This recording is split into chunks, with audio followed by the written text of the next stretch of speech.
पापा की प्राची है वो, उससे कौन डोमेस्टिक वायलेंस करेगा? हैं क्या बात कर रही है? छोटे भाई पे नहीं कहते थे। चलो अब बच्चों डिफरेंशिएशन स्ट्रेटेजी स्टार्ट करी थी हमने लास्ट क्लास में। हुसैन वीडियो देखा था? हाँ, क्या होती है कॉस्ट लीडरशिप स्ट्रेटेजी? बता बता बता, बोलो बोलो, ये नकटा इससे तो क्या पूछूं? बोल बोल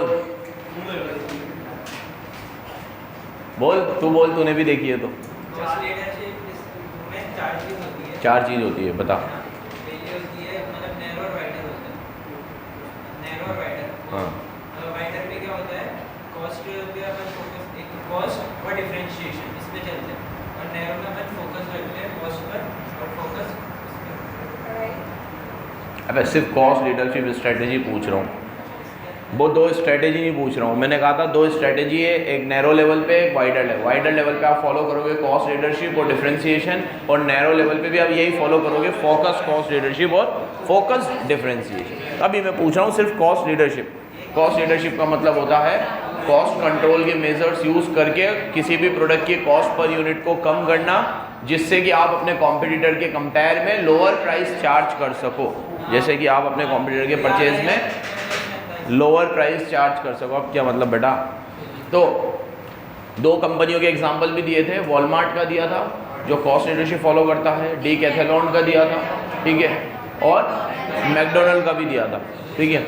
ये सब कंपनियां कॉस्ट पर यूनिट पे कंट्रोल करके क्वालिटी प्रोडक्ट देती है और अपने कॉम्पिटिटर से एक स्टेप आगे रहती है, क्योंकि ये कॉस्ट लीडरशिप फॉलो करती है। फॉलो करने के एडवांटेज बताए थे मैंने आपको। 3 चीज़ आउट हो जाएगी और 2 चीज़ हमारी हो जाएगी। राइवल्स आउट हो जाएंगे, न्यू एंट्रेंट्स आउट हो जाएंगे, सब्सटीट्यूट्स आउट हो जाएंगे, बायर हमारे हो जाएंगे, सप्लायर हमारा हो जाएगा। बस अंडर तो एक एक लाइन लिखी हुई है, तुम आराम से लिख सकते हो। वो 5 पॉइंट याद रखना। नुकसान भी है, हमेशा चलेगी नहीं है, ठीक है। इमिटेट हो सकते हैं, अगर तुम्हारी कॉस्ट पर यूनिट कम है तो वो भी कॉस्ट पर यूनिट क्या कर सकते हैं, कम कर सकते हैं, ठीक है। तुम्हारा अगर मार्केट बेस में जो बायर है उसे कॉस्ट पर यूनिट से या प्राइस से मतलब नहीं है, एलाइट कस्टमर है तुम्हारा, तो ये सक्सेस नहीं होंगी। ऐसे बहुत सारे उसने वो किया थे डिसएडवांटेज। लॉन्ग रन में नहीं चलेगी, सिर्फ तभी चलेगी जब आपका हाई वॉल्यूम हो, ठीक है। एक्सपेंसिव हो सकती है लॉन्ग रन में, आपका बायर इसको ना चलने दे, और टेक्नोलॉजिकल एडवांसेस आ सकते हैं जिससे कि आपकी कॉस्ट पर यूनिट वापस से बढ़ भी जाए। डिफरेंशिएशन भी मैंने शुरू करा दी थी, ख़त्म नहीं कराई थी। एक बार डिफरेंशिएशन को अच्छे से शुरू से देखते हैं। डिफरेंशिएशन की स्ट्रेटेजी में मैंने आप लोगों को बताया कि it involves creation of new product. ऐसा प्रोडक्ट बनाना जो न्यू हो। न्यू हो मतलब यूनिक हो, यूनिक हो मतलब ब्रांड नेम यूनिक हो, क्वालिटी यूनिक हो, मार्केटिंग की टेक्निक यूनिक हो, डिस्ट्रीब्यूशन के चैनल यूनिक हो, डिस्ट्रीब्यूशन के चैनल यूनिक हो, ठीक है। कुछ भी यूनिकनेस हो, but it must be there. तो देखो भाई, एक बात सुनो मेरी। डिफरेंशिएशन की बात करें तो पहले भी बहुत बार बात हुई है कि मार्केट में जो कुछ नया लाता है वही चल पाता है। जो एक जैसे चल रहे वो तो बहुत है। भीड़ में अगर आपकी एक अलग पहचान होगी तो ही आपको कोई पहचानेगा, नहीं तो भीड़ वाले तो बहुत सारे लोग हैं, ठीक है। वीरेंद्र सहवाग का एक इंटरव्यू और कोट करते हैं भाई। उनसे किसी ने पूछा कि आपकी जो सक्सेस है उसका क्या राज है, मतलब जिस समय में आप थे। तो उसने कहा कि जब मैं खेल रहा था तब इंडियन टीम में बहुत बड़े बड़े खिलाड़ी थे, सचिन तेंदुलकर, सौरव गांगुली, राहुल द्रविड़, वीवीएस लक्ष्मण, ठीक है। ये सब अपनी महारत थे, मतलब जब तक मैं आया डेब्यू किया तब तक ये अपना एक बहुत अच्छा मुकाम बना चुके थे। तो बोला अगर मैं इनके साथ खेलूँगा तो मुझे कौन याद रखेगा, ठीक है, क्योंकि तो अपने बड़े बड़े खिलाड़ी। तो 50 बॉल में 50 तो ये लोग भी मारते हैं, मैं 25 बॉल में 50 मारूंगा तो सब मुझे याद रखेंगे। तो मैंने कहा भाई खेलेंगे तो तेज ही खेलेंगे, आइदर माई वे और हाईवे, टेस्ट हो कि T20 हो, T20 था नहीं उस टाइम पे, या वनडे हो, तेज ही खेलेंगे, ठीक है। और वाकई में ये बात इसलिए कोट कर रहा हूँ कि उनकी डिफरेंशिएटेड टेक्निक की वजह से आज उन्हें याद रखा जाता है, ठीक है। सहवाग को सहवाग बनाने वाली कोई बहुत ज़्यादा वो नहीं है उनका करियर में कि बहुत ज़्यादा शतक हो, 12-15 सेंचुरी है बस पूरे करियर में, ज़्यादा सेंचुरी नहीं है, ठीक है। लेकिन 300 रन 3 बार मारे, 2 बार मारे। टेस्ट मैच देखने का नज़रिया ही चेंज कर दिया। 2 लोगों को मैं ऐसा मानता हूँ जिन्होंने टेस्ट मैच में लोगों का इंटरेस्ट जगाया उस टाइम पे, एक वीरेंद्र सहवाग, एक ब्रेंडन मैक्यूलम न्यूजीलैंड। बहुत गंदा खेलते थे ये दोनों, बहुत गंदा। मतलब एक दो कुछ बॉलर तो सहवाग से आके बोले भाई टेस्ट मैच ये क्या कर रहा है, एक एक ओवर में 4-4 चौके, पागल है क्या टेस्ट मैच की तरह खेलना, ठीक है। तो ऐसा था, ये डिफ्रेंशिएशन आप में होना चाहिए, तभी आप भीड़ से अलग दिखोगे। अब वो डिफ्रेंशिएशन किसी भी फील्ड में हो आपका, वो that uniqueness must be there, वो यूनिकनेस आप में होनी चाहिए। तो एक लाइन मैंने तुम्हें टिक करा दी थी, दिस स्ट्रेटजी इन्वॉल्व, ये ब्रॉड वाली कैटेगरी में आएगी। इसमें आप क्रिएट करोगे ऐसा प्रोडक्ट जो यूनिक है, यूनिकनेस प्रोडक्ट डिज़ाइन की होगी, इमेज की होगी, फीचर की होगी, टेक्नोलॉजी की होगी, डीलर के नेटवर्क की होगी, चैनल की होगी, कस्टमर सर्विस की होगी, समथिंग मस्ट बी देयर जो आपको दूसरों से क्या बनाएगा। इसमें बहुत सारी बातें थी जो मैंने करी थी। यूनिकनेस होने से कुछ भी नहीं होता, कस्टमर उसे रिकग्नाइज करे तो होता है।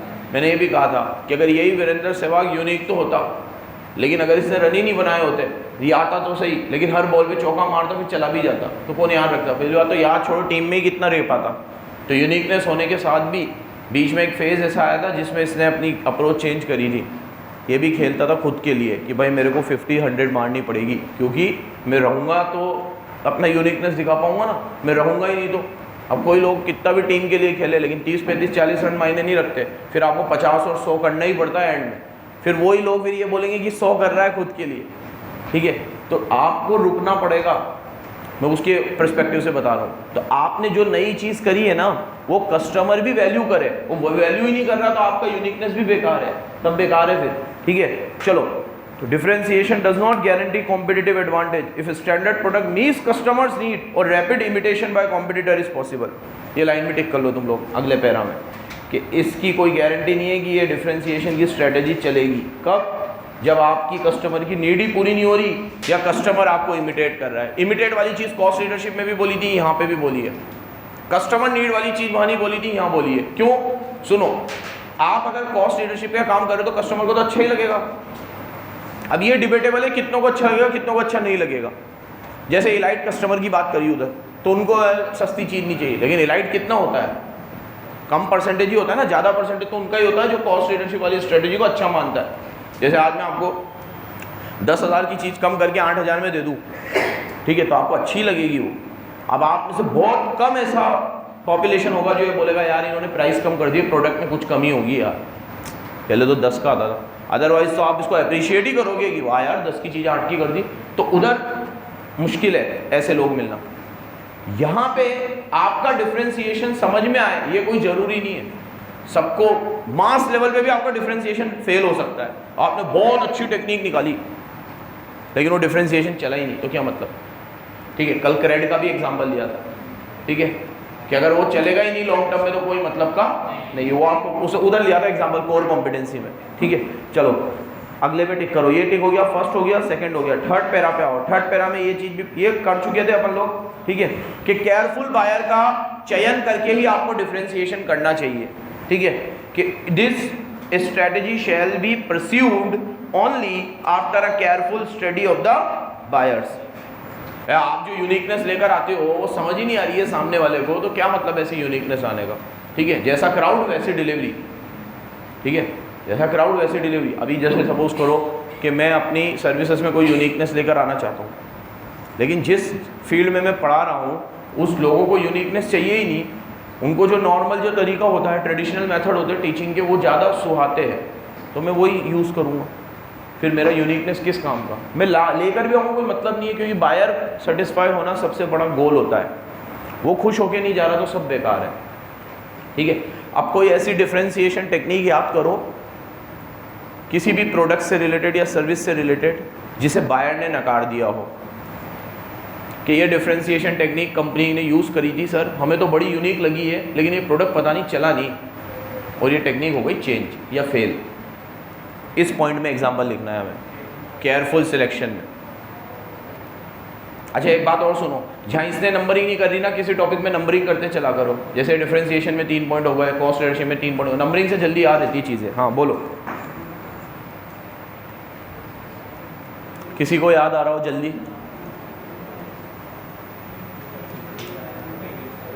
बहुत होंगे यार ऐसे।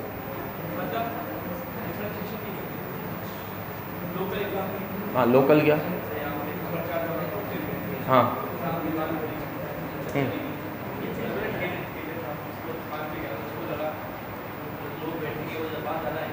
नहीं आया, ठेले पे आ गया।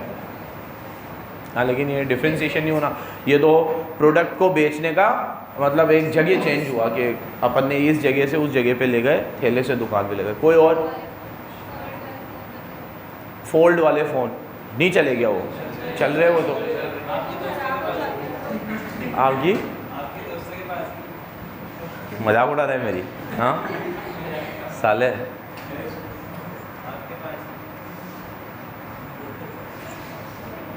चलो हाँ।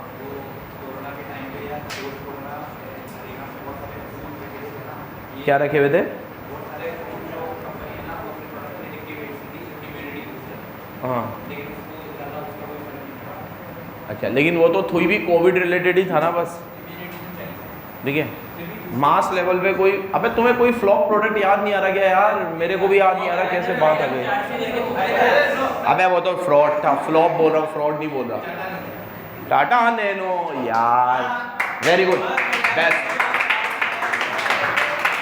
Very good. ठीक है, अब टाटा नैनो की अपन लोगों ने कितनी बार बात करी है कि बेस्ट एग्जांपल दिया छोरे ने कि ये ऐसा डिफरेंशिएशन था जो लोगों ने दरकरार कर दिया। क्यों? अरे ओ बस पटेल, ठीक है, क्यों दरकिनार कर दिया? क्योंकि मैंने आपको उस दिन कहा था कि ये जब टाटा नैनो को ये क्यों सूझा था ये गाड़ी चलाने का, कि एक मिडिल क्लास फैमिली को उसने देखा था कि वो स्कूटर पे जा रहा था, वो उसकी वाइफ, 2 बच्चे बीच में बिठा रखे, वाइफ ने एक बच्चा आगे बिठा रखा, 4-5 जनों को देखते हुए कि भाई ये ऐसी कार बनाएंगे कि जिसमें भाई मिडिल क्लास आदमी भी कार में बैठ सके। ठीक है, और बहुत कम कॉस्ट, 1,20,000 की थी शायद वो उस टाइम पे, तो 1,80,000 की। क्या हो गया भाई, क्या हो गया तुम्हें, क्या हो गया? तो उनका ये ड्रीम प्रोजेक्ट था लेकिन फेल हो गया। अब लोगों ने क्या कहकर दरकिनार कर दिया उन्हें कि 1,80,000 में बाइक ले लेंगे लेकिन ये कार नहीं लेंगे। कोई कार है क्या? शेप देखो इसका, वो देखो, कॉस्ट कटिंग करके वो जो बना सकता था उसने डिफरेंशिएटेड प्रोडक्ट बना दिया। ठीक है, वहाँ कॉस्ट लीडरशिप भी थी, डिफरेंशिएशन भी था, लेकिन नहीं चला, प्रोडक्ट फेल हो गई। ठीक है, तो इसीलिए कस्टमर को देखकर जब आप कार बना रहे हो तो कार वही लोग लेते हैं, ठीक है, जिनके पास उस कम से कम उस क्वांटिटी का रुपया आ जाता है, वो सोच लेता है। ठीक है, आप उनको एकदम कम करके दे दोगे तो कार का कस्टमर ऐसे जनरलाइज नहीं होता कि हर कोई बाइक वाला कार ले लेगा क्योंकि आपने उसे 1,20,000 में या 1,80,000 में दे दी। चलो आगे देखो, तो ये 3 पॉइंट हो गए। चौथा पॉइंट ये था कि इससे लॉयल्टी मिलती है आपको। क्या मिलती है? एक बार आपका डिफरेंशिएटेड प्रोडक्ट चल गया तो आपका एक ब्रांड बन जाता है, एक ब्रांड इमेज बन जाता है, और एक बार कस्टमर किसी ब्रांड से जुड़ जाते हैं तो वो फिर उस ब्रांड को लेकर बड़े लॉयल होते हैं और वो उसी चीज़ को यूज़ करते हैं, फिर उसकी ख़राब चीज़ को भी वो अच्छा कहकर गिनाते रहते हैं। जैसे इसका एग्जाम्पल आईफोन है कि एक बार जो आईफोन चलाएगा तो वो ये बोलेगा तुम एक बार आईफोन चलाओ तो सही।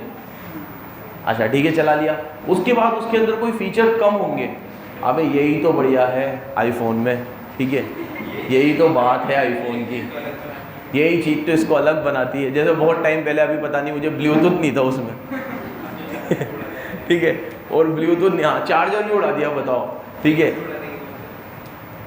बस भाई बस क्या हो तो क्यों इतना हंस रहा है भाई? हाँ है किसका? मेरा तो नहीं देखा ना। तो अब इसमें एक एग्जांपल आईफोन का आ गया, ठीक है, कि इसके साथ जो ब्रांड जुड़ा, ब्रांड के साथ जो लोग जुड़े हुए लॉयल है, वो डिफरेंशिएटेड प्रोडक्ट को हर पॉइंट ऑफ टाइम पे जस्टिफाई करते हैं। उसमें ख़राब भी चीज़ होगी तो उसको भी जस्टिफाई करेंगे, ये दिखाने की कोशिश करेंगे कि तभी तो ये चीज़ दूसरे प्रोडक्ट से अलग है। उसको सिक्योरिटी फीचर का नाम दे देते हैं वो, भाई ब्लूटूथ क्यों नहीं है इसमें, सिक्योरिटी फीचर है, कोई इधर उधर, ठीक है, वायरस नहीं आ जाए, ये नहीं आ जाए, होगा पता नहीं। चलो अचीव कैसे करना है इसको, भाई मेरी बात सुनो सुनो सुनो सुनो जल्दी से, इसको अचीव कैसे करना है। सॉरी, उसके पहले 3 चीज़ दे रखी है। डिफरेंशिएशन 3 प्रकार का होता है प्रोडक्ट में, ये तो पढ़ ही रहा हूँ इतनी देर से, प्राइस में और ऑर्गेनाइजेशन। सुनना बराबर, प्रोडक्ट डिफरेंशिएशन तीनों में आईफोन दिया है इसने एग्जांपल, तीनों में, इसमें भी आईफोन, इसमें भी आईफोन, इसमें भी आईफोन। क्या हाँ मैं तो अपने दूंगा ना, रुक जाओ ना, अपने भी दूंगा, सब तरह के एग्जाम्पल है।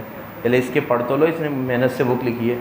Innovative products that meet customer can be an area where company has an advantage. Underline कर लो, कोई भी इनोवेटिव प्रोडक्ट आप बनाओगे तो उसमें कॉम्पिटिटर को एडवांटेज मिलेगा। नीचे आओ, फॉर एग्जाम्पल आईफोन, क्योंकि आईफोन क्या करता है, रिसर्च एंड डेवलपमेंट पे खूब खर्च करता है, कस्टमर वैल्यू पे खर्च करता है और नई नई चीज़ें लेकर आता है, इसलिए उसका हमेशा कौन सा डिफ्रेंसिएशन होता है, प्रोडक्ट।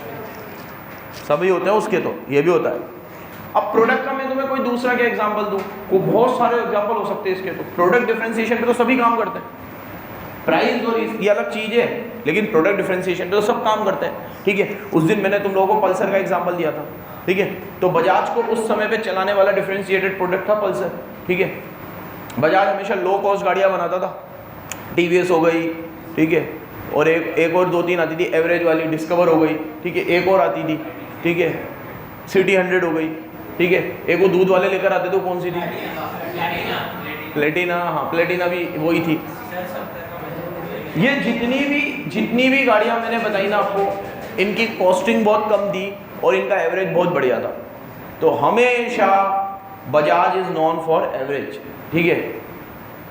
लेकिन उसने पल्सर निकाली तो पल्सर का एवरेज एक तो कम था, गाड़ी की कॉस्ट ज़्यादा थी और लुक बहुत ज़बरदस्त था, और उस समय में बजाज पल्सर ने तहलका मचा दिया था, ठीक है। मतलब जितनी आज आपको बुलेट दिखती होंगी ना, नहीं फिर भी कम दिखती होंगी बुलेट, तो उस टाइम में तो पल्सर बहुत ज़्यादा दिखती थी और बहुत ज़बरदस्त। पुलिस की स्पेशल चेकिंग होती थी पल्सर को देखकर, ठीक है, पल्सर देख के ज़्यादा पकड़ते थे पुलिस वाले, हॉर्न की वजह से या जो भी थे। चलो, तो प्रोडक्ट डिफरेंशिएशन में पल्सर हो गया, आईफोन हो गया, और वेज पिज़्ज़ाज हो गए जो इंडिया में पहली बार इंट्रोड्यूस हुए थे, और वो डिफरेंशिएटेड प्रोडक्ट इतना चला कि पूरे वर्ल्ड में चल गया। पढ़ाई थी ना तुम्हें मैंने, डोमिनोज की स्टोरी सुनाई थी ना, कि डोमिनोज ने वेज पिज़्ज़ाज इंडिया के मार्केट को देखकर इंट्रोड्यूस किए थे। वो एक डिफरेंशिएटेड प्रोडक्ट था उनका, जो उनका वेस्ट कंट्रीज़ में नहीं चलता था। और आज वेज पिज़्ज़ाज इतने चलते हैं कि जो वेस्ट में भी बीफ पिज़्ज़ा से ज़्यादा वेज पिज़्ज़ाज चलते हैं, ठीक है। तो there are an number of examples of product differentiation, जहां आप अपने प्रोडक्ट को अलग बनाने की कोशिश करो, so that you will get an edge over your competitor. आपको अपने कॉम्पिटिटर के ऊपर एक स्टेप आगे मिलेगी। ये सब चीज़ों में याद आया, पूनम नहीं आई आज, ठीक है, कहाँ है, कहाँ गई है?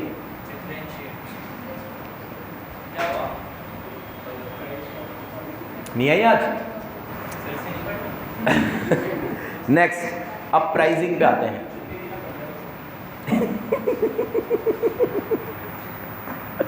प्राइसिंग, अब अगला डिफरेंशिएशन होता है किसके हिसाब से, प्राइस के हिसाब से। जरा सुनना, प्रोडक्ट को यूनिक बनाना, उसके डिज़ाइन को, उसकी क्वालिटी को, उसकी क्वांटिटी को, ठीक है, तो आम बात है। प्राइसिंग कैसे डिफरेंशिएशन हो सकती है, इसमें 2 चीज़ें आती है। एक तो अपने कॉम्पिटिटर के मुकाबले में एकदम कम चार्ज करना, या अपने कॉम्पिटिटर के मुकाबले में एकदम हायर चार्ज करना, वो भी आपको डिफरेंशिएट बना देगा बिना कुछ करे।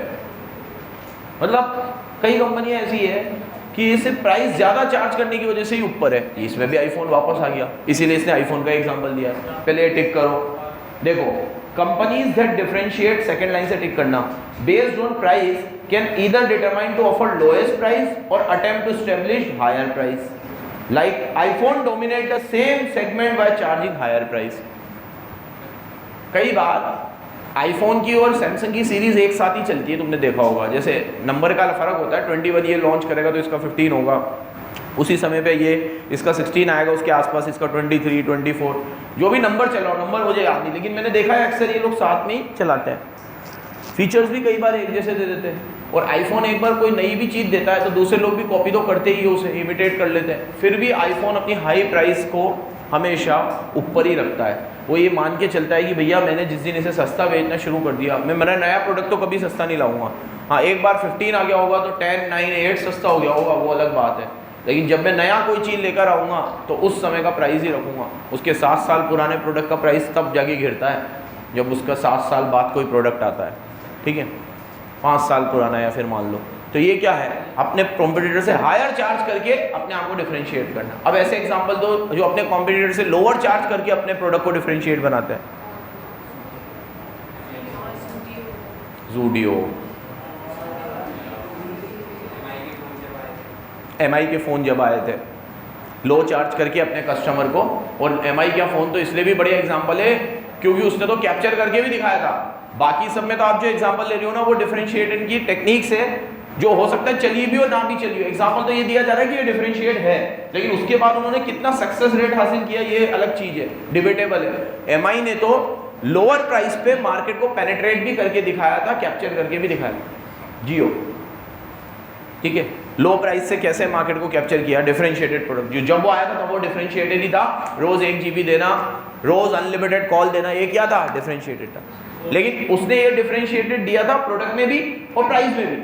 तो जियो एक एग्जांपल है हाइब्रिड का, उसने जो चीज दी वो भी डिफरेंशिएट थी और जो प्राइस दी वो भी डिफरेंशिएट थी। क्या बेटा? चलो आगे आओ। तो इसमें जो एग्जांपल तुम्हें अच्छे लगे लिख लो। इसमें आईफोन एप्पल का तो एग्जांपल दे ही रखा है। अब ऑर्गेनाइजेशन डिफरेंशिएशन एक और नई चीज है, टिक करो पहले। It means maximizing the power of brand or using the specific advantage that organization can instrumental in company's success। ठीक है, मतलब अपने ब्रांड की पावर को इतना स्ट्रॉन्ग बना लेना कि आप जिस जगह पे खड़े हो जाओ, ठीक है, आपको लाइन वहीं से शुरू हो जाए, ठीक है, आप जिस मार्केट में जाओ उस ब्रांड का फायदा आप लोगों को मिले क्योंकि आपका ऑर्गेनाइजेशन इतना मजबूत है।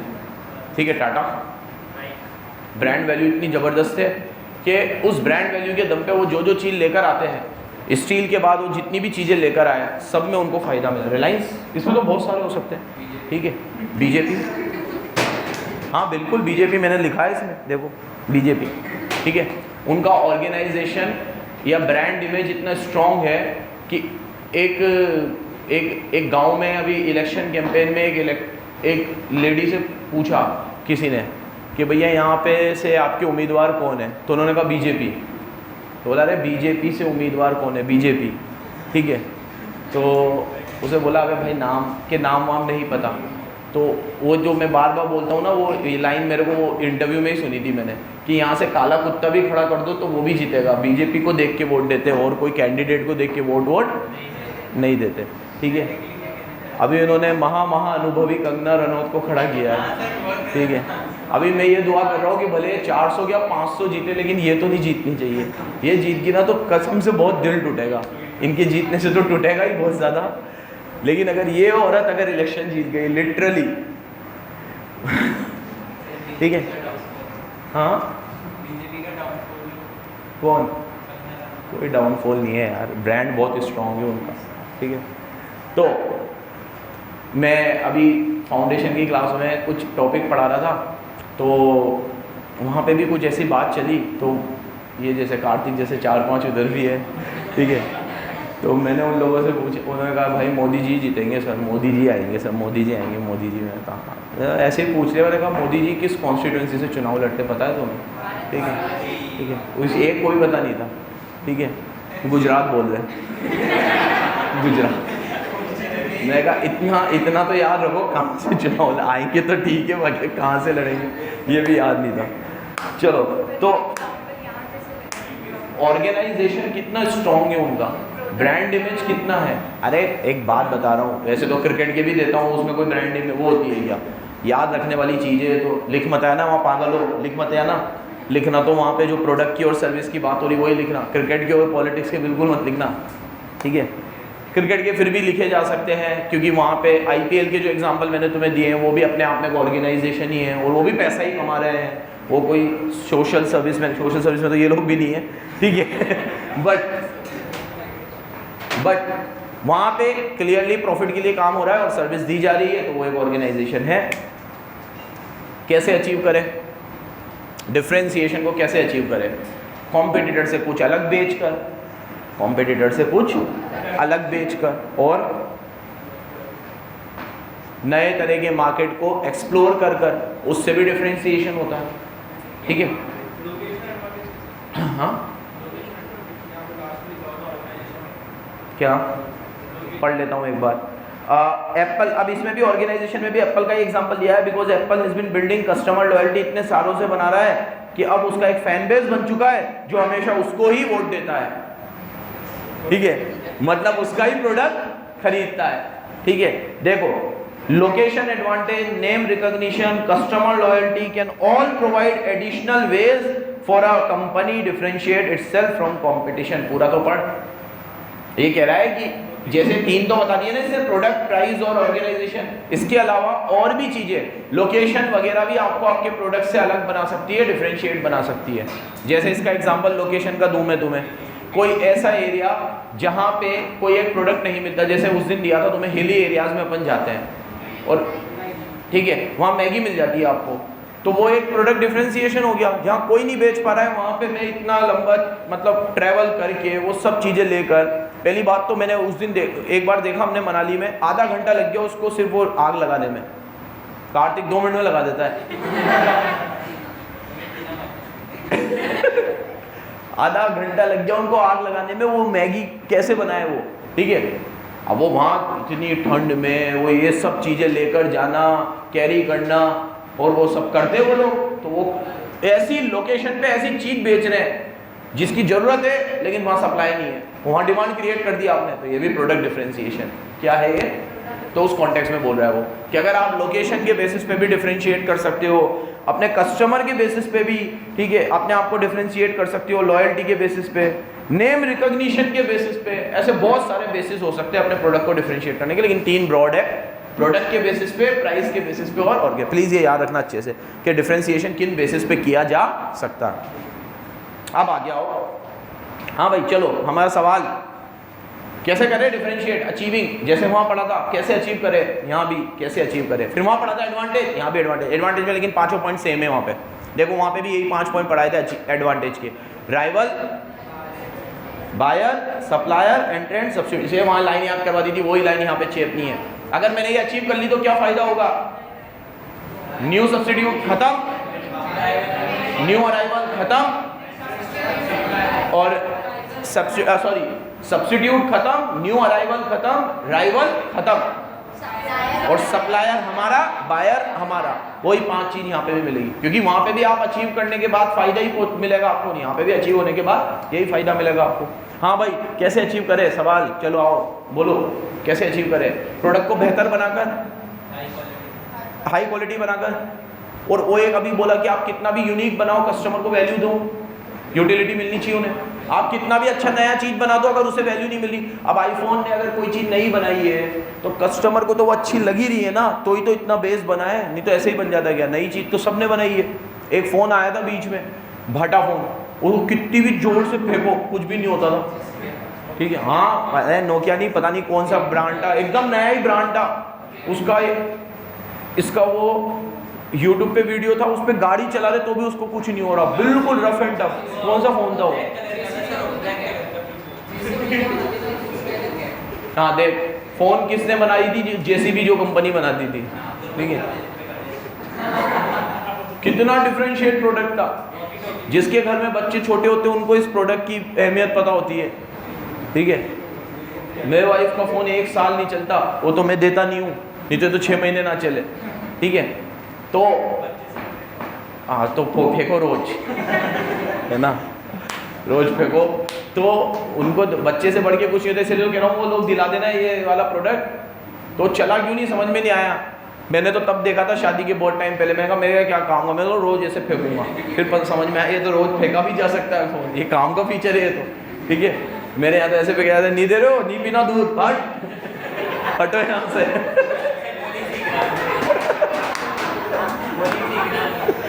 हाँ अभी से बॉलिंग बैटिंग सब सीख ली उसने फ़ोन से ही। तो अब ये इतना डिफरेंशिएटेड प्रोडक्ट था, यूटिलिटी भी प्रोवाइड कर रहा था, कस्टमर को पता नहीं इसमें कोई यूटिलिटी नज़र नहीं आई, चला ही नहीं।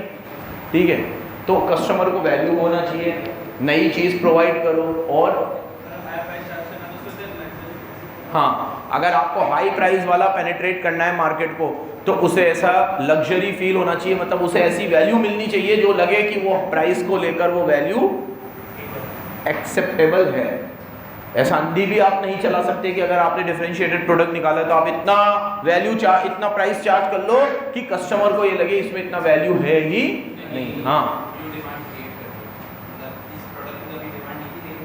हाँ, हमने आने के बाद उसकी डिमांड क्रिएट करी, कोई ऐसा सेगमेंट हमने देख लिया कि जिसमें हमने न्यू डिमांड क्रिएट करी, तो टिक करो। देखो यूटिलिटी देकर, परफॉर्मेंस अच्छी कर कर, हाई क्वालिटी, देखो तीनों पॉइंट का एक ही तो मतलब निकल रहा है, यूटिलिटी देना, परफॉर्मेंस इंप्रूव करना, हाई क्वालिटी देना।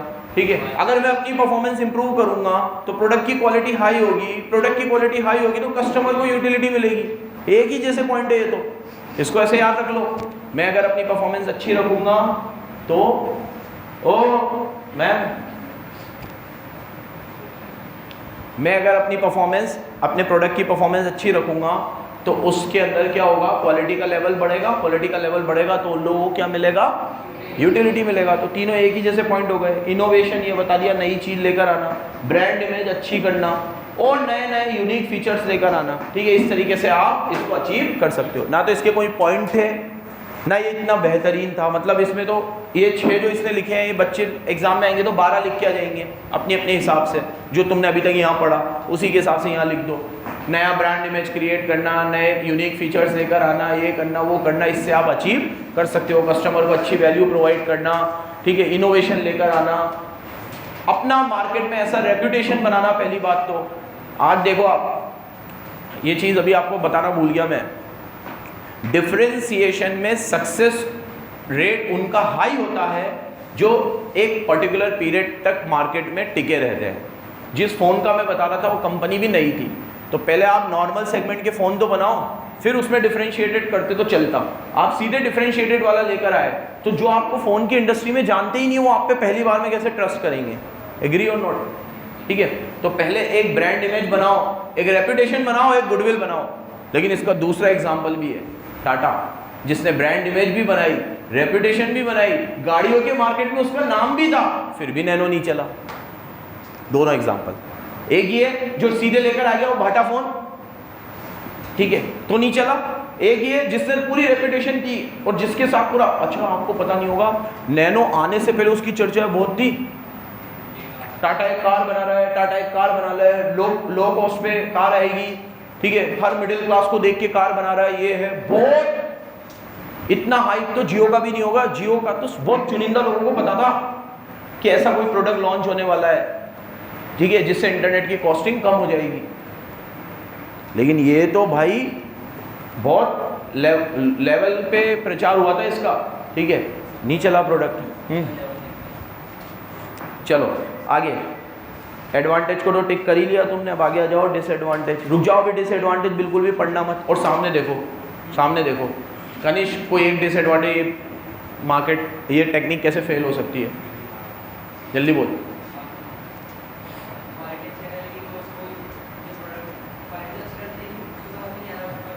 कस्टमर वैल्यू नहीं कर पा रहा है उसे, कस्टमर को ऐसा कोई डिफरेंशिएशन नजर नहीं आ रहा। और तू बोल प्रथम पीछे। हमें ये स्ट्रेटेजी बनाने में टाइम लग सकता है यूँ, ठीक है, और कोई? हाँ, हमने प्रोडक्ट डिफरेंशिएट तो कर दिया लेकिन प्राइस बहुत ज़्यादा है और कस्टमर के लिए वो वर्थ ही नहीं है। और हाँ, तो क्यों? वही वाला कस्टमर वैल्यू नहीं कर पा रहा है उसे। और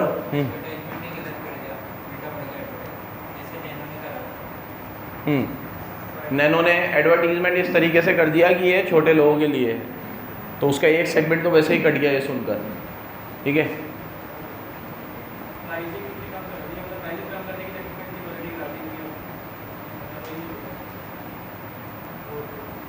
क्वालिटी के साथ कॉम्प्रोमाइज़ कर दिया, नया देने के चक्कर में चीप दे दिया, नया देने के चक्कर में चीप दे दिया। काफ़ी सारे पॉइंट बोले, देखो कितने हैं इसमें। पहला, यूनिकनेस सस्टेन नहीं होती, ये नहीं बोला तुम लोगों ने, ठीक है, कि कितनी भी चीज़ यूनिक हो इसमें लिख दो it will always be copied या इमिटेट हो जाएगी।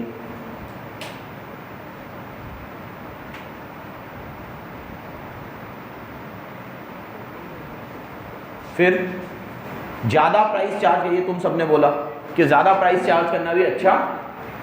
फिर ये तब वर्क करेगा जब वो सामने वाला वैल्यू नहीं कर रहा है, मतलब वैल्यू कर रहा है। अगर वो वैल्यू नहीं कर रहा है, ये भी तुम लोगों ने बोला कि अगर वो वैल्यू ही नहीं कर रहा है इस चीज़ को, तो वो डिफरेंशिएशन वर्क।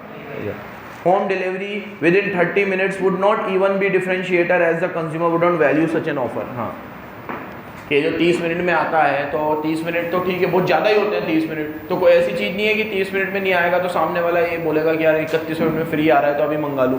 30 मिनट ज़्यादा ही लगे उसको, तो उसको किसी को इतना यूनिक ना भी लगाओ।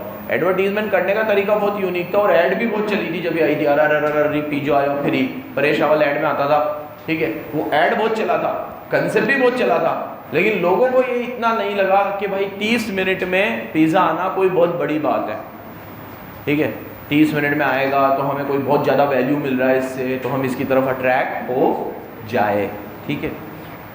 तो बहुत सारी आपकी डिफ्रेंशिएशन, फिर अब कंक्लूड करूँगा इस टॉपिक को, जो भी आप में डिफ्रेंशिएशन है वो आपके एंड कस्टमर को लगना चाहिए, आप अपने मुंह से मत बोलो, उसको लगेगा तो अपने आप आपका प्रोडक्ट चल निकलेगा, उसको लगना चाहिए। चलो नेक्स्ट, अब फोकस स्ट्रेटेजीज क्या होती है मेरी तरफ देखो, छोटी छोटी सी है, देखो पूरी लीडरशिप को कितनी सी कर दी उसने, 5 लाइन की, फिर डिफ्रेंशिएशन अगले पेज पे देखो 5 लाइन की, बस, ठीक है, फिर वही अचीविंग एडवांटेज और डिसएडवांटेज, हर चीज़ में 3 चीज़ पढ़ाई है इसने, कैसे अचीव करें, फायदे तो वही राइवल लाइन याद है आपको, नुकसान के भी कॉमन ही पॉइंट है, नुकसान के भी कुछ कॉमन पॉइंट याद कर लो, कस्टमर वैल्यू नहीं करेगा तो नहीं चलेगा, इमिटेट हो जाएगा, टाइम कंज्यूमिंग होगा, ये होगा वो होगा, टेक्नोलॉजिकल अपग्रेडेशन आ जाएगी तो आपकी पॉलिसी फेल हो जाएगी, ये 3-4 कॉमन पॉइंट याद कर लो, अचीविंग में भी और ड्रॉबैक में भी, ठीक है, सॉरी एडवांटेज में भी और ड्रॉबैक। अब मेरी तरफ देखो, फोकस स्ट्रेटेजीज क्या है, यहाँ देखो सामने, फोकस स्ट्रेटेजी ये कहती है, पहली बात तो वो वाइडर थी, ये नैरो है, तो ये कहती है कि आपने ये जो कॉस्ट लीडरशिप और डिफरेंशिएशन की टेक्निक है, इसको आप छोटे सेगमेंट में अप्लाई करो जहाँ इंडस्ट्री के दूसरे लोग नहीं जा सके, आप पूरी इंडस्ट्री में इसको अप्लाई मत करो, ठीक है।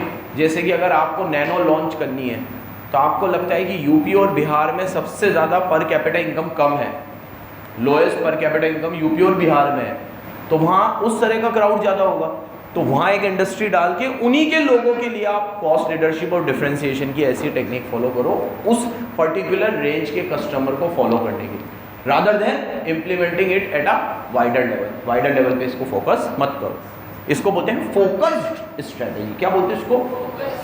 तो यहाँ देखो, फोकस का मतलब है कि अपनी स्ट्रेटेजी को एक पर्टिकुलर सेगमेंट में ही यूज करना जहां पे उस तरह की स्ट्रेटेजी की कमी है, पूरे पे अप्लाई करने के बजाय फोकस्ड सेगमेंट में यूज करना। टिक करो, successful focus strategy means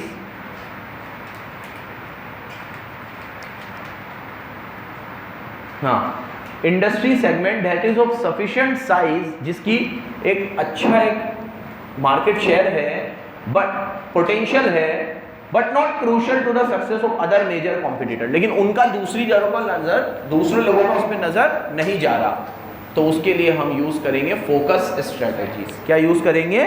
focus strategies. एक मिनट रुकना।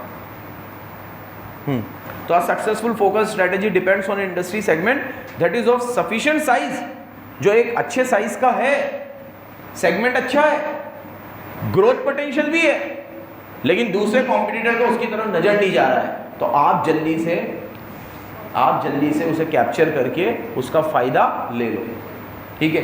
फॉर एग्जाम्पल कि मेरे को पता है कि भाई बहुत बड़े लेवल पे मैं काम करने जाऊंगा और स्ट्रेटजीज यूज़ करूंगा तो शायद ना भी चले, लेकिन मुझे पता है कि भैया कि तलवंडी के एरिया में बहुत सारी कॉमर्स की कोचिंग नहीं है या अच्छी कॉमर्स की कोचिंग नहीं है, बच्चा बहुत है, और साइंस मैथ्स की तो बहुत कोचिंग है, तो साइंस मैथ्स के तो बहुत सारे कोचिंग वहाँ पे खुलते जा रहे हैं, लेकिन कॉमर्स की नहीं है, तो मुझे ग्रोथ पोटेंशियल नज़र आ रहा है क्योंकि बच्चा है, मार्केट साइज भी ठीक ठाक मुझे मिल जाएगा, तो मैं फोकस स्ट्रेटेजी बना के पूरे राजस्थान पे या पूरे इंडिया पे काम करने की बजाय उस एक एरिया पे, उस छोटी सी सिटी में काम करूं जहां पे मेरा ग्रोथ पोटेंशियल है और मेरे को उससे फ़ायदा मिल सकता है। इसको बोलते हैं फोकस स्ट्रेटेजीज। क्या बोलते हैं? नीचे आओ अगले पैरा पे, फर्स्ट लाइन से टिक करो। These are most effective when consumer have distinctive preference and requirement and when rival firms are not attempting to specialize in the same target segment, जहाँ पर आपको किसी सेगमेंट के अंदर पोटेंशियल भी दिख रहा है, ग्रोथ प्रोस्पेक्ट भी बहुत अच्छा है, और सबसे अच्छी बात कॉम्पिटिटर की उस तरफ बिल्कुल नज़र नहीं जा रही है, तो आपको ग्रोथ पोटेंशियल नज़र आ रहा है तो आप उसको ले लो, ठीक है। जैसे IPL में जब फर्स्ट टाइम टीम्स का डिस्ट्रीब्यूशन हुआ था ठीक है। तो उस समय पे सारी इंडस्ट्रीज़ ने उसमें पैसा लगाया था और फिल्म इंडस्ट्री में से सिर्फ शाहरुख खान ने लगाया था। उस समय फिल्म इंडस्ट्री में और भी ऐसे लोग थे जो उसमें पैसा लगा सकते थे और अपनी टीम बना सकते थे। अभी जब स्ट्रीट इंडियन प्रीमियर लीग आई, वो स्ट्रीट वाली, तो उसमें सब इंडस्ट्रीज़ ने, कई लोगों ने लिए टीम। एक अक्षय कुमार ने लिए, एक अमिताभ बच्चन ने लिए, साउथ के 2-3 सुपरस्टार्स ने लिए, 6 के 6 टीम इन्होंने ली। कोई इंडस्ट्री है ही नहीं। तो उनके बाद बहुत, क्योंकि इनिशियल में वैल्यूएशन बहुत कम था इनका, 400-500 करोड़ रुपए के आसपास की एक टीम मिली थी। उतना पैसा फिल्म इंडस्ट्री में होता है बहुत सारे लोगों के पास, प्रोड्यूसर्स के पास होता है, बहुत सारी बड़ी बड़े यशराज बैनर्स थे, ये थे, रिलायंस की तो खैर ऑलरेडी थी टीम, ठीक है। ऐसे बहुत सारे बैनर्स थे, टी सीरीज़ था। एक्टर्स में भी शाहरुख खान के कंपैरिजन में बहुत सारे एक्टर थे जो ले सकते थे। किसी ने अभी अगर किसी से पूछे, अभी जब लखनऊ का फ्रेंचाइजी देना था तो बहुत सारे लोगों ने नाम दिया, लेकिन उसका वैल्यूएशन इतना हाई था कि कौन, फिर उसके बाद बात निकल गई आगे। फिर तो फिर सिर्फ किसकी ताकत थी? कॉर्पोरेट्स की ताकत थी। तो फिर वो कॉर्पोरेट्स को ही मिली। कॉर्पोरेट में भी 3-4 लोगों ने मिल के। तो भैया जब ग्रोथ पोटेंशियल नज़र आया, जब देखे कि कॉम्पिटिटर की नज़र नहीं जा रही है, उस समय मौका देख के चौका लगा दो। इसको बोलते हैं फोकस स्ट्रेटेजी। क्या? मौके पे चौका। समझ गए बराबर? चलो, KKR का एग्जाम्पल लिख सकते हो आप इसमें, कि जब मार्केट साइज कम था, कॉम्पिटिटर की नज़र नहीं थी, उस समय पे जिन लोगों ने उस समय पैसा लगा दिया, उसको समझ करके कंसेप्ट चलेगा इंडिया में, इंडिया में क्रिकेट से रिलेटेड कुछ भी चीज़ निकलेगी तो चलेगी, उन्होंने समय पे पैसा लगा दिया, और आज उसका वैल्यूएशन कितना ज़्यादा है और कितनी अलग अलग तरीके से वो लोग पैसा इससे कमाते होंगे। ठीक है, मेरे पास होते पैसे 1-8 टीम तो मैं भी खरीद लेता लवीनाओ गिफ्ट करने के लिए। ठीक है, RCB थोड़ी यार जीतने वाली खरीदते ना कुछ। चलो आगे, अब इसमें नीचे एग्जांपल दिया है फेरारी स्पोर्ट्स कार का। किसका?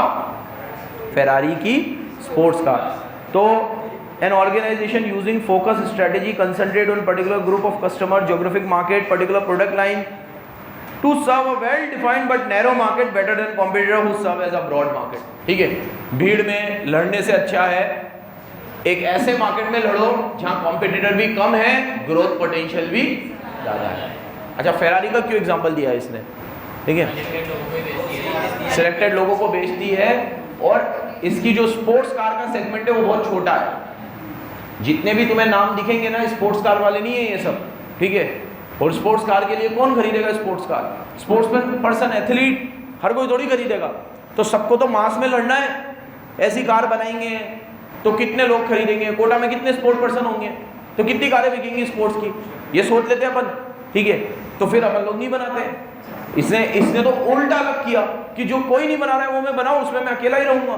तो इन्होंने फेरारी की स्पोर्ट्स कार निकाली, और वो सेगमेंट में ग्रोथ पोटेंशियल था और चल निकली। फिर जो स्पोर्ट्स के भी नहीं थे लोग, उनको कार इतनी स्पॉटी लुक वाली लगती है, उन्होंने भी खरीद ली। लोगों ने ये सोचा स्पोर्ट्स वाले खरीदेंगे। ठीक है, जरूरी थोड़ी ये स्पोर्ट्स वाली चीज़ हो तो स्पोर्ट्स पर्सन ही खरीदेगा उसे। ठीक है, अच्छी लगी तो सब भी खरीद लेंगे। और अभी फेरारी का मैंने इसमें एग्जाम्पल आया था तो सर्च किया मैंने, तो बोला कि भाई स्पोर्ट्स पर्सन से ज़्यादा नॉन स्पोर्ट्स पर्सन ही खरीद रहे हैं उसे। कोई ऐसा ज़रूरी नहीं कि स्पोर्ट्स पर्सन तो रोल्स रॉयस ले रहे हैं, मर्सिडीज ले रहे हैं, फेरारी थोड़ी ले रहे हैं। ठीक है, सबके सब, ये तो सबके लिए है अब। लेकिन चीज़ एकदम नई थी, ग्रोथ पोटेंशियल ज़्यादा था, भीड़ भाड़ कम थी, तो प्रोडक्ट चल निकला। इसको बोलते हैं फोकस स्ट्रेटेजी। क्या बोलते हैं भाई? अब ये सुनो, अब लीडरशिप और डिफरेंशिएशन में आगे फोकस लगाने से थोड़ी ना कुछ चेंज हो जाएगा, वो तो वही रहेगी। कॉस्ट लीडरशिप में क्या होगा? कॉस्ट पर यूनिट कम करनी है। डिफरेंशिएशन में क्या होगा? नया और यूनिक प्रोडक्ट लेकर आना है। बस फोकस लगाने से क्या चेंज हो जाएगा कि ये अब मैं पूरी इंडस्ट्री के लिए नहीं करूंगा, एक पर्टिकुलर सेगमेंट के लिए करूंगा। किसके लिए करूंगा? जल्दी जल्दी टिक कर लो फटाफट, छोटा सा है पूरा ही टिक कर लो। ये देखो, focus strategy require competing based on price to a narrow market. Narrow को डब्बे में ले लो, नैरो को। ठीक है, नैरो को डब्बे में ले लो। अब इसमें जरूरी नहीं है कि आप कम प्राइस चार्ज करो, डज नॉट नेसेसरी, लेकिन आप जो कॉम्पिटिटर है उससे कम चार्ज करो। फर्क है ना दोनों में। जरूरी नहीं आप कम चार्ज करो, लेकिन आप अपने कॉम्पिटिटर से कम ही होगा ना, क्योंकि मैं तो ऐसे सेगमेंट को टारगेट कर रहा हूँ जहाँ कॉम्पिटिटर है ही नहीं, तो मैं जो भी चार्ज करूँगा उसे तो कम ही लगेगा। ठीक है, तो जरूरी नहीं है पूरी इंडस्ट्री में आप कम चार्ज करो, लेकिन आपके जो कॉम्पिटिटर है वहाँ पे जो कम है कॉम्पिटिटर, उनके मुकाबले में कम चार्ज करो, तो आपका काम बन जाएगा। Focus, cost, leadership. जैसे अभी मान लो तलवंडी की बात कर रहा था मैं, महंगा एरिया है। अब ज़रूरी नहीं है कि मैं पूरे कोटा में प्राइस कम चार्ज करूँ, लेकिन हो सकता है मैं सिर्फ तलवंडी में जो 2-3 कोचिंग है उससे भी कम प्राइस चार्ज कर ली, तो ये मेरी फोकस लीडरशिप हो जाएगी। और वहाँ के एरिया के हिसाब से मैंने कुछ यूनिक चीज़ पढ़ा दी तो वो फोकस डिफरेंशिएशन हो जाएगा। जरूरी नहीं हो पूरे कोटा में या पूरे राजस्थान में, पूरे इंडिया में यूनिक हो, लेकिन वहाँ के हिसाब से यूनिक है वो। अब यहाँ पे अगर एक ही सिटी में मैं फॉलो करूँगा तो इतना बैठेगा नहीं, किसी छोटे से गाँव में फॉलो कर रहे हो इसको, जहाँ कॉमर्स का बहुत सारा बच्चा है, या 2-3 गाँव में ऐड करके बहुत सारा बच्चा है जिसको यहाँ तक आना पड़ता है, वहाँ पे एक सेंटर डाल दिया आपने, तो पोटेंशियल बहुत है। अब आपको ये सब चीज़ें, ये जो पढ़ाई जाती है, ये सब चीज़ें लोग अप्लाई करें और बिजनेस माइंडेड बने। इस चैप्टर का थीम ये है कि नौकरी पेशा आदमी, जो लोग सिर्फ नौकरी की तलाश में इतने साल निकाल देते हैं, 35-35 साल की उम्र में वो गवर्नमेंट एग्ज़ाम की तैयारी करते रहते हैं सिर्फ एक सरकारी नौकरी मिलने के लिए। और मैं मानता हूँ कि 17-18 साल में 12th कंप्लीट करके 3-4 साल ग्रेजुएशन पोस्ट ग्रेजुएशन करके 22-23 में आप कमाना स्टार्ट कर दो, नौकरी मिले या ना मिले, ये सब चीज़ें यूज़ करें, ठीक है। कोई भी छोटी से छोटी, इंडिया इतना बड़ा मार्केट है कि कोई भूखा मर ही नहीं सकता, ठीक है, कोई नहीं, कोई एक जना भी नहीं, ठीक है। फिर भी यहाँ इतनी पॉवर्टी है। तो अगर आपका इतना माइंड है तो आप छोटी सी चीज़ से भी स्टार्ट लेकर एक अच्छा लाइवलीहुड जनरेट कर सकते हो, ठीक है। अब जैसे अभी मैंने ये सब चीज़ें आपको बताई, अब कितने छोटे मोटे गांव वाँव ये इतने पड़े हुए हैं जहाँ पर आप ये फोकस स्ट्रेटजी यूज़ कर सकते हो किसी भी गुड्स की या किसी भी सर्विस की, जो वहाँ पे नहीं है, ठीक है। हमारे नानी के यहाँ पर एक्सरे निकालने वाला भी नहीं था कोई। अब ज़रा सा पैर में लग गई किसी को तो एक्सरे निकालना है, उसके लिए कोई मशीन नहीं थी। एक बंदे ने नॉर्मल BSc करी और उसने अपना एक सेटअप डाल दिया छोटा सा, उसमें वो एक्सरे की मशीन ले आया, थोड़े ब्लड टेस्ट वगैरह की कुछ चीज़ें ले आया, और उसका बहुत बढ़िया काम हो जाता है वहाँ पे। जितने डॉक्टर थे उनसे बोल दिया भाई कुछ भी कराना हो तो मैंने यहाँ का रेफरेंस दे देना, और बाकी कुछ लोग तो डायरेक्ट ही उसके पास आने लग गए। फिर धीरे धीरे उसने उस जगह पर एक छोटा सा हॉस्पिटल ही बना दिया, और अब वो डॉक्टर को खुद हायर करने लग गया। और उसकी इतनी सी माइंडसेट थी कि भाई यहाँ पे एक्सरे और इन सब चीज़ों की मशीनें नहीं होती, ब्लड टेस्ट नहीं होते, दौड़ के थोड़ा आगे वाले गांव में या दूसरे जो सिटीज़ लगती है उसके आसपास वहाँ तक जाना पड़ता है छोटी छोटी चीज़ों के लिए। और आज उसके यहाँ पर MRI मशीन तक है, ठीक है। और प्योरली बिजनेस माइंड है उसका, कोई वो डॉक्टर नहीं है, BSc करी हुई है। एलिमेंट्री आइडिया लो आप जिस भी फील्ड में जाओ, BSc करी हुई थी तो हर चीज़ का आइडिया था, ठीक है। उसके पास में उसने अब केमिस्ट भी दुकान एक ले ली, मेडिसिन वगैरह ही बेचने लग गया, ठीक है। और कहाँ उस एज के लड़के BSc 4 साल में कंप्लीट करते, फिर कोई गवर्नमेंट एग्ज़ाम की तैयारी करते, 8 साल वहाँ खपाते, मरते रहते सरकारी नौकरी के पीछे, और वो 25,000 30,000 की एक नौकरी मिल जाती, फिर बहुत खुश हो जाते हैं, ठीक है। तो ये सब स्ट्रेटजीज़ हमें काम में लेनी चाहिए पढ़ने से ज़्यादा। अभी तो पढ़ना ही चाहिए। हाँ भाई, फोकस कॉस्ट लीडरशिप ये हो गया। और फोकस डिफरेंशिएशन देखो, it requires offering unique features which fulfil demands in a narrow market. वहाँ भी नैरो मार्केट को डब्बे में लिया था, यहाँ पे भी नैरो मार्केट को डब्बे में ले लो, है ना। रटने मत बैठ जाना, फिर बोल रहा हूँ। लीडरशिप में वही लिखना जो आगे पढ़ाया है, डिफरेंशिएशन में वही लिखना जो आगे पढ़ाया है, बस क्या जोड़ देना, नैरो मार्केट। ये सब चीज़ें हम पूरे इंडस्ट्री में अप्लाई नहीं करेंगे, बल्कि एक छोटे से सेगमेंट पे अप्लाई करेंगे, ठीक है। रोल्स रॉयस ये तो बहुत भारी एग्जांपल देता है, मैं छोटा आदमी छोटे एग्जांपल दे देता हूँ तुम्हें, ठीक है। फिर इसके एग्जांपल देखता हूँ, मैंने बहुत छोटा एग्जांपल दे दिया मैंने तुम्हें। वहाँ दिया था इसने फेरारी का, और भाई यहाँ पर लाए हैं कौन सा, छोटे सेगमेंट पे काम करो जहाँ किसी की नज़र नहीं जा रही, और वहाँ बड़ा प्रोडक्ट चेप दो सबको, ठीक है। कितनी कार बनाता होगा ये, ठीक है। एक बार सर्च करो रोल्स रॉयस का ईयरली प्रोडक्शन कितना है, जल्दी करो। डिमांड आने पे बनाता है, ये सबको पता है। इनका बस ईयरली एवरेज प्रोडक्शन देखो कितना है कार का।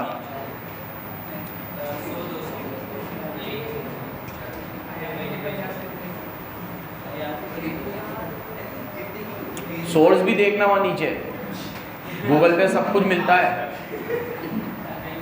क्या 5,000 कार बनाता है। इंडिया में कितनी बिकती है रोल्स रॉयस? एक अयाज की मानो, 9 और किसको बिकती है?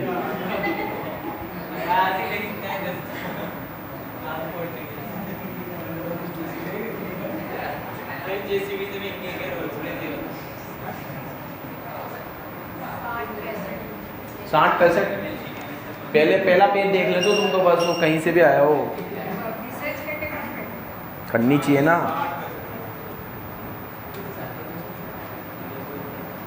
ऑफिशियल वेबसाइट पे 3200 से 5000 इसका ईयरली है और इंडिया में आ रही है भैया ये सिर्फ कोटा में मुझे नहीं दिखी तो कहीं नहीं होगी, मैं बहुत घूमता हूँ।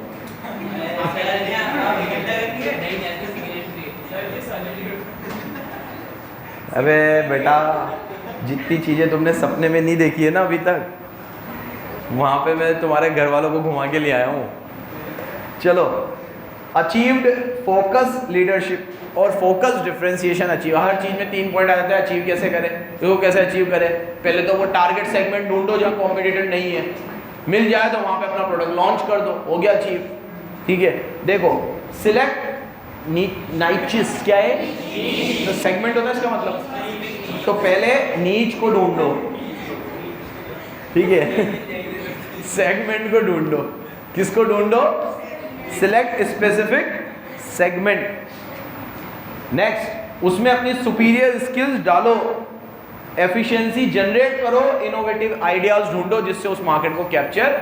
ये क्या करता है, एक पूरे पैराग्राफ को तोड़ के 4 लाइन में बना के दे देता है। ठीक है, एक कहीं पे पैराग्राफ में लिखी हुई होगी ये बात, उसी को 4 लाइन में जोड़ के जिसका मतलब एक ही निकल रहा है। ठीक है, मतलब आप तो इसको स्टोरी की तरह याद रखना कि पर्टिकुलर पहले हमें क्या देखना है, एक सेगमेंट जहाँ पे पोटेंशियल है, याद रखना ग्रोथ पोटेंशियल है। दूसरा, वहाँ कॉम्पिटिटर नहीं है। तीसरा, वहाँ पे अपनी इनोवेटिव स्किल्स और आइडियाज यूज करके कोई ऐसी चीज़ क्रिएट करनी है जिससे मैं उस सेगमेंट को कैप्चर कर सकूँ। अब इसको फायदा क्या होगा अचीव करने का, आप इसमें प्रीमियम प्राइस चार्ज कर सकते हो। इसके अलग है भाई, उधर तो वही था 5 वर्ड, क्या 3 चीज़ को ख़त्म करना, 2 चीज़ को। यहाँ पे क्या है advantage, premium prices can be charge, आप अच्छे प्रीमियम प्राइस चार्ज कर सकते हो। ठीक है, एक्सपर्टाइज हो सकता है आपका उस गुड्स और सर्विसेज में, क्योंकि कोई कॉम्पिटिटर नहीं है तो आप अपने लेवल पे अच्छा उसे उठा सकते हो। जो आप बना रहे हो सब सही लगेगा आपको, और आप दूसरे लेवल से, मतलब पहले वाले लेवल से एक स्टेप जब भी आप जाओगे तो आपको वो प्रोडक्ट हमेशा अच्छा ही लगेगा, क्योंकि कॉम्पिटिटर है ही नहीं। तो आप उस फील्ड में बहुत एक्सेल कर सकते हो, एक्सपर्टाइज गेन कर सकते हो। Next, the firm lacking in, अब इसकी ड्रॉबैक पढ़ रहा हूँ, may not be able to pursue focus strategy. हाँ, मतलब जो अभी अपनी पर्टिकुलर फील्ड में इतनी अच्छी नहीं है वो ये स्ट्रेटेजी अचीव। ठीक है, जैसे आप अभी अपने बेसिक्स में ही लैक कर रहे हो तो आप फोकस स्ट्रेटेजी अचीव, मतलब एक तरीके से बोलूँ तो न्यू फर्म्स के लिए नहीं है। किसके लिए नहीं है,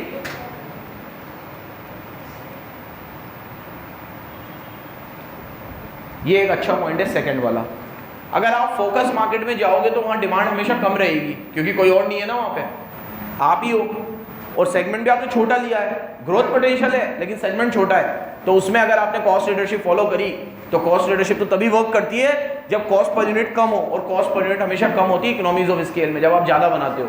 और यहाँ आपको डिमांड एकदम से ज़्यादा, डिमांड कम रहेगी यहाँ पे, तो ये एक नुकसान कि यहाँ हमेशा डिमांड क्या रहेगी, कम रहेगी। और लॉन्ग रन में ये सेगमेंट डिसअपियर हो जाएगा, क्योंकि जब सबको पता चलता है तो वो लोग भी इस फील्ड में आ जाते हैं और फिर वो सेगमेंट क्या हो जाता है, ख़त्म हो जाता है। समझ गए बराबर। एक लास्ट टॉपिक और दे रखा है तुम्हें कि अब इन सब स्ट्रेटजीज़ को पढ़ने के बाद आपके हिसाब से अच्छी स्ट्रेटजी कौन सी होनी चाहिए, लीडरशिप या डिफरेंशिएशन। तो माइकल पोर्टर ने कहा दोनों का mix, cost leadership plus differentiation, और फोकस में focused cost leadership plus focused differentiation. देखो ये एक डब्बा बना हुआ है, टिक कर लो उसको। अगर आपको नैरो मार्केट में जाना है, नैरो में, तो क्या यूज़ करोगे, फोकस। मुझे लगा पहला वाला बोल दोगे, सुन नहीं रहे हो। हाँ, नैरो में जाना है तो कौन सा यूज़ करोगे, फोकस कॉस्ट लीडरशिप, और ब्रॉड मार्केट में जाना है, वाइडर मार्केट में जाना है, कॉस्ट लीडरशिप प्लस डिफरेंशिएशन। ठीक है, तो नीचे से टिक करो। लास्ट चीज़, best cost providing strategy which provide more value to customer on lower cost and better quality. It can be done through offering product at lower price than what is offered by rivals for product which comparable quality and features, or charging similar price by the rival with much higher quality and better features. मतलब दोनों का mix up use करो, या तो कम price में जो वो दे रहे हैं वो दे दो, वो या उससे बेटर, ठीक है, कम प्राइस में लेकिन, या फिर सेम प्राइस में जो वो दे रहे हैं उससे ज़्यादा और यूनिक, ठीक है। तो क्या बना, एक बेस्ट कॉम्बिनेशन के लो प्राइस प्लस सेम क्वालिटी, या फिर सेम प्राइस और हायर क्वालिटी, मतलब अपने कॉम्पिटिटर से एक कदम आगे, एक कदम स्वच्छता की ओर, ठीक है, हमेशा एक कदम आगे। अगर तुम क्वालिटी अच्छी दे रहे हो तो हम भी अच्छी दे रहे हैं, लेकिन हम प्राइस तुमसे कम ले रहे हैं। तुम जो प्राइस दे रहे हो हम भी वही प्राइस दे रहे हैं, लेकिन हम एटलीस्ट क्वालिटी तुमसे ज़्यादा दे रहे हैं। तुमने तो दोनों यूज़ कर ली, क्वालिटी की बात आ गई तो डिफरेंशिएशन, पैसे की बात आ गई तो कॉस्ट वाली, मतलब दोनों का मिक्स। इसका मतलब ना तो एक पूरी तरीके से अच्छी है ना एक पूरी तरीके से खराब है, दोनों का बेस्ट ले लो और आपकी स्ट्रेटेजी फॉर्मुलेट करो एज पर माइकल पोर्टर। किसके हिसाब से? हाँ, समझ गए। इसके एग्जांपल देखो, एंड्रॉयड के जो फ्लैगशिप फ़ोन है बिल्कुल शानदार, मैं यही लिखवाता तुम्हें, one plus, Xiaomi, Oppo, Vivo, आप इसको बिल्कुल ऐसा नहीं आए Xiaomi यार जो भी है, Xiaomi यार, चाइना वाइना से नफरत है मुझे आजकल, ठीक है। अरुणाचल प्रदेश पे कब्जा कर लिया चाइना में, ठीक है, नहीं करा क्या? हाँ, अभी नहीं करा है, कर लेगा धीरे धीरे तो अभी इलेक्शन में करेगा तो सुनो, फ्लैगशिप फ़ोन जो होते हैं, वन प्लस हो गया, ओप्पो हो गया, वीवो हो गया, क्यों मैं ये बोल रहा था कि यही वाले सबसे बेस्ट एग्जांपल है। ये या तो प्राइस कम लेते हैं, क्वालिटी वही दे देते हैं सैमसंग के बराबर की, कई बार ये प्राइस सेम लेते हैं तो फिर क्वालिटी बहुत बढ़ा के दे देते हैं, ठीक है। जैसे अगर उनका कोई 60,000 का फ़ोन आ रहा है, अब बात मत कर कार्तिक, 60,000 का फ़ोन आ रहा है सैमसंग का, तो ये भी 60,000 के बनाने लग गए अब, लेकिन वो 60,000 में ये सैमसंग से बहुत ज़्यादा चीज़ें देते हैं। और फिर जो सैमसंग 25-30 हज़ार में, मैं आईफोन से इनका कंपैरिजन नहीं कर रहा हूँ क्योंकि एंड्रॉयड है इसलिए, है ना, एंड्रॉयड में ही करें अपन कंपैरिजन, क्योंकि अगर एप्पल से करेंगे तो फिर एप्पल यूज़र्स जो लॉयल्टी ब्रांड ग्रुप है उनको बोल देगा ये तो iOS है, अरे ये तो एंड्रॉयड है, ये iOS है, इसमें ये आप डाउनलोड हो जाएगा, मेरे में तो होगा ही नहीं, iOS है मेरा ठीक है, उसको ही फीचर गिनाते हो लोग तो हाँ, तभी तो आईफोन है। तो सेम क्वालिटी, अब सेम क्वालिटी के अंदर वो 50 सुन लो बराबर कंट्रीब्यूट करते हैं इसे, कि अगर सैमसंग से कंपेयर कर रहा हूँ इनको, ओप्पो और इन सबको सैमसंग से कंपेयर कर रहा हूँ, अगर सैमसंग किसी चीज़ के 20,000 लेगा तो ये लोग 15,000 लेकर वही चीज़ दे देंगे सैमसंग वाली, इतना मेगापिक्सल कैमरा, इतना रैम, इतना रोम, इतना इंटरनल, तो सेम क्वालिटी लो प्राइस में दे देंगे। और अगर सैमसंग वाला किसी फ़ोन के 65,000 ले रहा है तो वन प्लस भी निकालता है 65,000 का फ़ोन, 70 का भी निकालता है, लाख रुपए का भी निकालता है सैमसंग के टक्कर का, और वो क्वालिटी उससे थोड़ी और ज़्यादा दे देगा। वो क्वालिटी ज़्यादा से मतलब है वो 1 मेगापिक्सल और बढ़ा देगा, इंटरनल और बढ़ा देगा, सिम बढ़ा देगा, सिम का स्लॉट, पहले अब तो नहीं होता, पहले सिम का स्लॉट 3 सिम के और 4 सिम के भी फ़ोन निकले थे, पहले 4 सिम डल सकती है, और नेटवर्क का इतना यूज़ वो आता था, कौन जेठा, चलो खत्म। एक केस स्टडी दे रखी है आपको पीछे, यूज द ब्लैंक स्पेस और जवाब देना मेरे को। एक बिजनेस आइडिया है, building the best in class headphone, हमें हेडफोन की एक बढ़िया कैटेगरी बनानी है जिसमें नॉइस कैंसिलेशन हो, जरूरी है बहुत, प्रीमियम क्वालिटी के एयरबड्स बनाने हैं। कौन सी जेनरिक स्ट्रेटेजी यूज होनी चाहिए? Focus differentiation, focus cost leadership और डिफरेंशिएशन, ठीक है। नेक्स्ट, मैक्सिमम वैल्यू देने वाला फ़ोन बनाना है मुझे जिसमें मिडिल क्लास सब कुछ यूज़ कर सके। कॉस्ट लीडरशिप, मिडिल क्लास के अंदर सब लोग, इंडिया पूरा कवर कर रहा है, वो कोई एक सेगमेंट थोड़ी है, ठीक है, और इंडिया में मिडिल क्लास ही तो सबसे ज़्यादा है। अब being in a position to dominate the glass manufacturing units across the country using economies of scale to beat competition. रुक जाओ, पढ़ लो एक बार वापस से। हमारी डोमिनेंट पोजीशन को यूज करना है ग्लास मैन्युफैक्चरिंग में अक्रॉस द कंट्री, पूरी कंट्री में, इकोनॉमीज ऑफ स्केल का फायदा तो कॉस्ट लीडरशिप, ठीक है। नहीं फोकस क्यों, अक्रॉस द इंडिया की बात हो रही, तो ग्लास मैन्यू और क्यों, तुझको सब अंबानी थोड़ी होती 10,000 बिजनेस हो, एक ही बिजनेस होता है ग्लास मैन्युफैक्चरिंग है, वो भी पूरे इंडिया में कर पा रहा है, बहुत बड़ी बात है। अब targeting the below poverty line को न्यूट्रिशनल मील्स प्रोवाइड करना, फोकस्ड में कॉस्ट लीडरशिप, ठीक है। और इसमें मैं मिक्सअप भी कर सकता हूँ, न्यूट्रिशनल मील है लेकिन बिलो पॉवर्टी लाइन को करना है ना, भी इसमें मैं डिफ्रेंशिएशन यूज़ करूँगा तो न्यूट्रिशनल मील तो दे दिया मैंने, ठीक है, लेकिन बिलो पॉवर्टी लाइन को दे रहा हूँ तो सस्ते में कैसे दे पाऊँगा, हाँ मिक्स करके लगेगी, ठीक है। Low cost and better quality, ये वाली लगेगी इसमें, लो प्राइस और सेम क्वालिटी या बेटर क्वालिटी, ठीक है, यही लगेगी। और कौन सी लगेगी, लो प्राइस, प्राइस कम रखूँगा, बिलो पॉवर्टी लाइन दिया ही नहीं है इसने, वो ये नाम इसने ओवरऑल दिया है कि फोकस दोनों का मिक्सअप, लेकिन ऐसे इनका कोई नाम नहीं दिया इसने, इन दोनों का।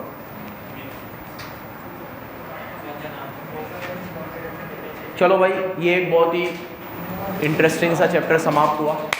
आपको, अबे मैं तो यहाँ देखने के लिए बैठा हूँ, शुरू हो जाते हो हर बार, तालियाँ बजाते रहते हो, ठीक है। 5 चीज़ें पढ़ी हमने इस चैप्टर में। क्या 5 चीज़ें पढ़ी? पहले हमने स्टेक होल्डर के बारे में पढ़ा, स्टेक होल्डर में हमने मैंडलो का लॉ पढ़ा, स्टेक होल्डर की हमसे क्या अपेक्षाएं होती है, पहले वो एक डब्बा पढ़ा, उसका एक क्वेश्चन आ सकता है, और उस पर भी नहीं आया तो मैंडलो का आएगा। मैंडलो में उससे 4 लोग बताए, high power high interest, high power लो interest, low power high interest, low power लो इंटरेस्ट, सबकी कैटेगरी बताई। और ये भी बताई है कैटेगरी डायनेमिक है, इधर से ऊपर से नीचे। इसमें बेस्ट एग्जांपल मीडिया का, जो लो इंटरेस्ट से एकदम से हाई इंटरेस्ट बन सकता है और लो पावर से हाई पावर। एम्प्लॉय का भी एग्जांपल ले सकते हो, एम्प्लॉय को अपन ने दिया था लो पावर हाई इंटरेस्ट, लेकिन जब आप उनको सैलरी टाइम पे नहीं देते और वो अगर उस पर चले गए अनशन पे या स्ट्राइक पे, तो वो माल बनाना बंद कर देंगे, तो वो एकदम से लो पावर से, क्योंकि हर ब्रांड को ब्रांड बनाने वाले उनके एम्प्लॉय होते हैं, तो वो अगर बिखर गए और चले गए तो वो हाई पावर में आ जाएंगे लो पावर से, तो उनका ध्यान रखना चाहिए।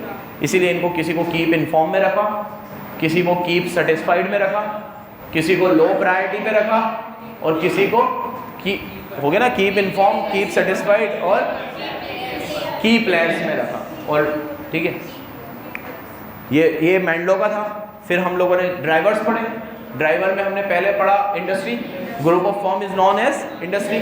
इंडस्ट्री के बाद मार्केट की भी बात करी, और इंडस्ट्री में सक्सेस हमने आपको रखने के लिए हमें क्या क्या करना पड़ता है उस चीज़ की बात करी। क्या बात करी थी हमने इंडस्ट्री में?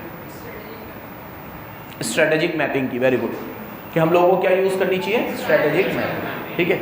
उसमें वो 5 कीवर्ड्स आप लोगों को बताए मैंने, ठीक है। और गोले गोले बनाओ, मैप का यूज़ करो, एक्स एक्सिस पे एक कैपेबिलिटी रखो, वाई पे दूसरी रखो, और उसके हिसाब से देखो कि आप कहाँ पे स्टैंड करते हो। उसका तो क्वेश्चन ही हमेशा, जितना मुझे लग रहा है, टेक्निकल आएगा। वो मैपिंग करके दे देगा तुम्हें 100%, और तुमसे पूछेगा बताओ कौन सी इंडस्ट्री किससे अच्छी है, क्या बुरी है, ये ऑब्जेक्टिव दे देगा, तो आप आराम से उसका आंसर दे सकते हो, ठीक है। एक को अपन लोग रिप्रेजेंट करते हैं गोले से, और एक को रिप्रेजेंट करते हैं कि वो नीचे से ऊपर कितना जा रहा है। एक एक्सिस पे जो जितना ऊपर होगा वो उतना अच्छा होगा, और एक एक्सिस पे जिसका गोला जितना बड़ा होगा वो उतना अच्छा होगा, ठीक है। ये मैपिंग की बात करी हम लोगों ने। फिर हम लोगों ने बात करी थी किसकी? प्रोडक्ट की। इंडस्ट्री के बाद हमने कस्टमर पढ़ा। कस्टमर में कुछ भी नहीं पढ़ा, कस्टमर और कंज्यूमर में फ़र्क पड़ा बस, उसमें कुछ अंदर की पॉइंट्स वगैरह कुछ आधे पेज का था बस, वो आधा जरा सा बस। फिर अपन ने मेन पढ़ा प्रोडक्ट के बारे में, प्रोडक्ट हमारे लिए क्यों ज़रूरी होता है, ठीक है। उससे वो ब्रांड लॉयल्टी मिलती है, ये मिलता है, वो मिलता है, सब प्रोडक्ट से प्रोडक्ट रिलेटेड पहले 3-4 चीज़ें पढ़ी, और फिर हमने पढ़ी स्ट्रैटेजीज, कि प्रोडक्ट के लिए हम कौन सी मार्केटिंग स्ट्रैटेजी यूज़ करते हैं। उसमें हमने अलग अलग स्ट्रैटेजी विद एग्जांपल अच्छे से कवर कर ली। सोशल मार्केटिंग पढ़ा, डी मार्केटिंग पढ़ा, 3 एक जैसी पढ़ी, place marketing, person marketing, organisation marketing. Place marketing, person marketing और पर्सन प्लेस ऑर्गेनाइजेशन ही थी क्या? पर्सन प्लेस और ऑर्गेनाइजेशन। इसमें पर्सन में मैंने बताया था आप कोई ऐसी टेक्निक और चीज़ें यूज़ करते हो जिससे आप लोगों का एटीट्यूड और बिहेवियर किसी पर्सन की तरफ क्रिएट, चेंज और मेंटेन, क्रिएट, चेंज और पर्सन की तरफ, और प्लेस की तरफ, और ऑर्गेनाइजेशन की तरफ। इसमें सब में बहुत बड़े बड़े एग्जांपल अपन ने लिए। चैनल्स पढ़े अपन लोगों ने, 3 चैनल होते हैं, एक जो सेल्स में हेल्प करते हैं, एक जो लॉजिस्टिक्स में हेल्प करते हैं, एक आफ्टर सेल सर्विस में हेल्प करते हैं। पहले वाले को सेल्स चैनल बोलते हैं, दूसरे वाले को प्रोडक्ट चैनल बोलते हैं, तीसरे वाले को सर्विस चैनल बोलते हैं। ये सब ड्राइवर्स में ही चल रहा था। ये ड्राइवर पूरे समाप्त हुए। फिर हम लोगों ने कोर कॉम्पिटेंसी पे ज़बरदस्त चर्चा करी कि अगर आपको टिके रहना है मार्केट में तो आपकी कोर कॉम्पिटेंसी क्या होनी चाहिए, वही आपको इस मार्केट में दूसरे से अलग बना के रखेंगी। अलग अलग कंपनियों की कोर कॉम्पिटेंसी की बात करी, ठीक है। वॉलमार्ट की बात करी, इसमें अपन ने CSK की बात करी, ठीक है। हाँ, हेमल और वो प्रहलाद जो भी था, प्रहलाद, ठीक है, उसकी बात करी कि ये किस तरीके से अचीव हो सकती है कोर कॉम्पिटेंसी। स्वॉट एनालिसिस तो आएगा नहीं इसमें, ठीक है, आधे पेज का है, टेक्निकल कुछ है नहीं। वही स्ट्रेंथ और वीकनेस इंटरनल होती है और थ्रेट और अपॉर्चुनिटी एक्सटर्नल होती है, ठीक है। और फिर 5वें नंबर पे बात करी स्ट्रेटजीज़ की, जिसमें cost leadership, product differentiation, focus cost leadership और फोकस प्रोडक्ट डिफरेंशिएशन की, ठीक है। टाइम निकाल कर आज इसको पूरा पढ़ लेना भाई, हम्बल रिक्वेस्ट है। बंद कर दो भाई।